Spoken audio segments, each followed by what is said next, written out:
Shalom sahabat yang baik hati, salam sehat selalu bagi kita semuanya. Marilah kita bersatu di dalam doa.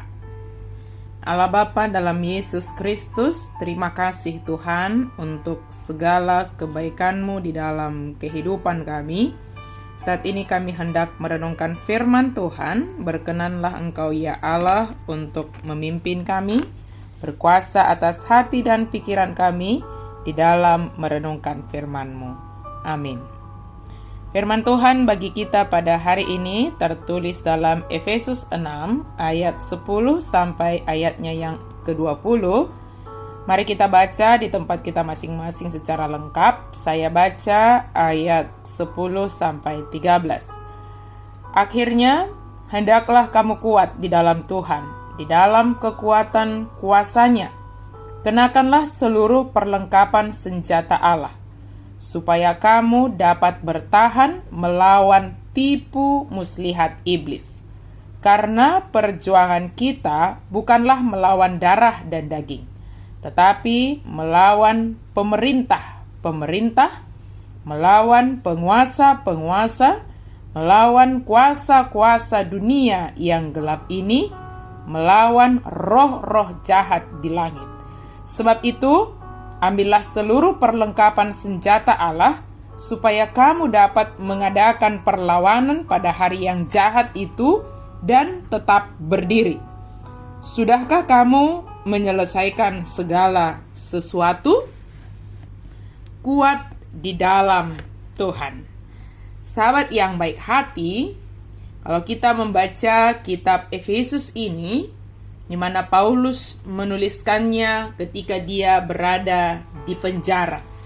Bukan karena kesalahannya, tetapi karena dia memberitakan kebenaran Injil.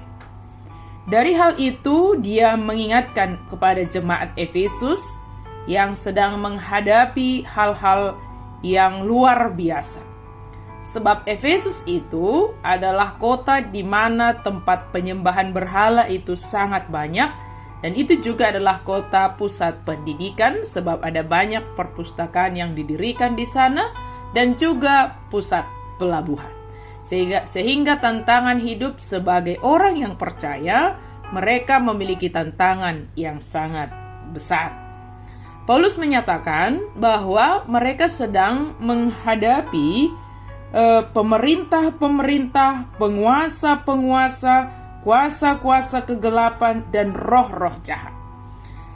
Tujuan Paulus adalah supaya mereka menyadari bahwa dalam hidup ini kita sedang menghadapi peperangan. Memang bukan peperangan sebagaimana seperti peperangan zaman dahulu, misalnya antar negara, bukan peperangan melawan darah dan daging, tetapi peperangan yang kita hadapi adalah peperangan rohani. Sebab yang kita hadapi adalah penghulu-penghulu dunia yang gelap dan roh-roh jahat yang membuat orang mudah melakukan hal-hal yang jahat yang tidak dikehendaki oleh Tuhan, yang membuat orang mudah melakukan hal-hal yang bertentangan dengan firman Tuhan. Sadarlah bahwa kita harus berperang, harus bertempur untuk melawan itu semua. Maka kita harus kuat. Jadilah kita kuat di dalam Tuhan, sebagaimana topik minggu pada hari ini. Kuat di dalam Tuhan. Maka kekuatan itu tidak berasal dari dalam diri kita sendiri. Kekuatan itu berasal dari Tuhan. Tuhanlah yang menguatkan kita. Maka jangan andalkan dirimu, jangan andalkan kekuatanmu sendiri, bahkan kuasamu. Tetapi andalkanlah kuasa Tuhan, andalkanlah Tuhan di dalam menghadapi segala sesuatu, dalam menghadapi peperangan itu, sehingga kita dimampukan untuk bertahan. Jangan berpikir langsung menyerang dahulu, tapi bertahan dan menang di dalam peperangan itu.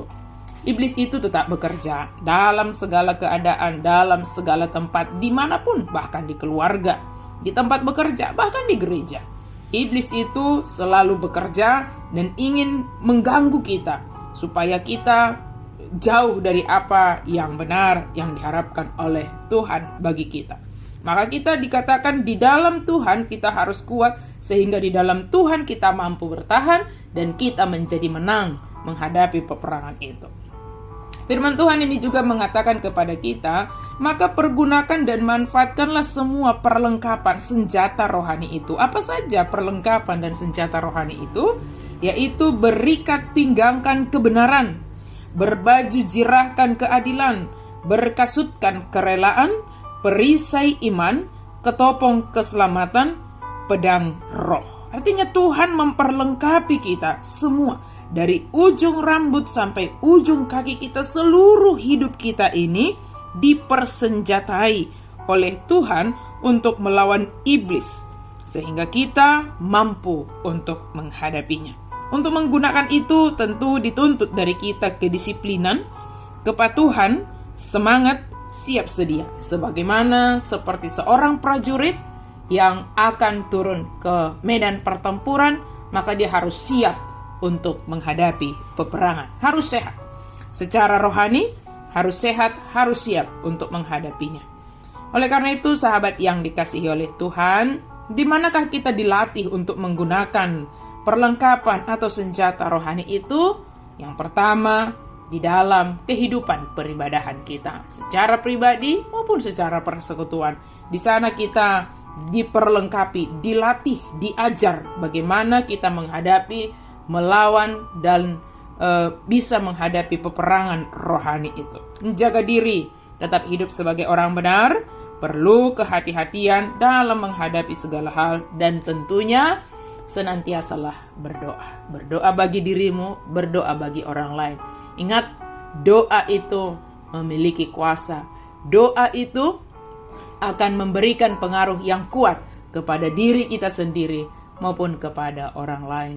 Kiranya kita menyadari bahwa setiap waktu yang kita hadapi adalah waktu yang harus diperlengkapi oleh Tuhan bagi kita untuk menghadapi segala keadaan. Kuatlah di dalam Tuhan, tetap semangat di dalam Tuhan, hadapilah segala sesuatu dengan mengandalkan kekuatan dari Tuhan.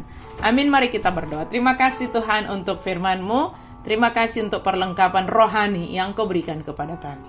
Biarlah kami melatih diri kami untuk senantiasa disiplin, untuk senantiasa patuh dan siap sedia untuk mengenakannya, mempergunakannya, sehingga kami bertahan dan kami boleh menang dalam menghadapi peperangan di dunia ini. Peperangan rohani itu Tuhan. Sehat kami secara jasmani, sehat juga kami secara rohani. Dalam nama Yesus kami berdoa dan bersyukur. Amin.